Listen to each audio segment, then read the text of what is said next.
So this is Dhunnun. Yunus alayhi salam, he is saying, he called out to Allah saying, La ilaha illa anta. There is none worthy of worship besides you. Subhanallah. Inni kuntu min al-zalimin. I indeed was from among those who wronged myself. I was a wrongdoer. I did wrong. So Allah subhanahu wa ta'ala heard this beautiful dua. This dua has in it 3 different aspects. That's what makes it so powerful. La ilaha illa anta subhanaka inni kuntu min al-zalimin. There is none worthy of worship besides you. Indeed, I have committed something wrong. I have wronged myself. I've done something wrong. Subhanallah. But you know, when you admit your sin, when you admit your error to Allah, Allah loves it. A person who wants to earn the forgiveness of Allah, one of the conditions is to admit that you were wrong. So we as Muslims do not confess our sins to anyone. We confess them to Allah. Allah alone. No matter what you've done, it's your secret between you and Allah. No sheikh, no imam, no scholar, no priest, no husband, no wife, no child, no one. No one needs to know the extent of the sin you've committed between you and Allah. You need to know it, Allah needs to know it. And you ask Allah's forgiveness, you confess to Allah saying, Oh Allah, I committed the sin, I did wrong, I regret it, I'm seeking your forgiveness, I'm not going to do it again. The minute those 4 conditions are met, the sin is wiped out.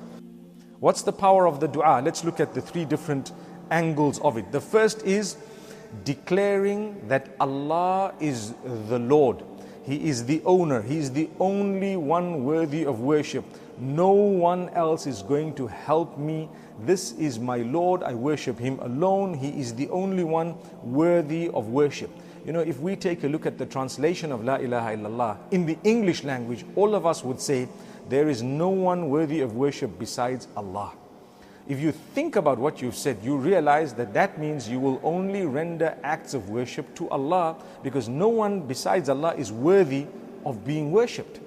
So that is the first aspect of it, where he is humbling himself to Allah, declaring that Allah is my maker. He is the one who has definitely owned every aspect of worship. He is the only one owed worship and fit to be worshipped.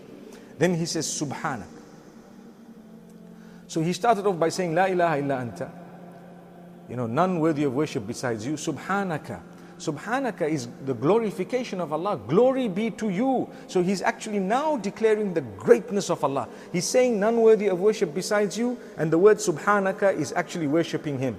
He's worshipping Allah. I won't worship anyone besides you. Here I am declaring a statement that is filled with worship. I'm saying glory be to you. We wouldn't say glory be to anyone else. It's just Subhanallah. No one would say glory be to another creature of Allah subhanahu wa ta'ala. That Subhana is owned only by Allah subhanahu wa ta'ala. So he's declaring that worship. And the third thing he is saying, Inni kuntu min al-zalimin.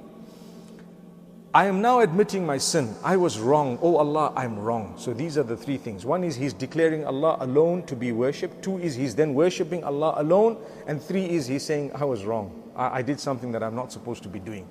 I'm not supposed to have done.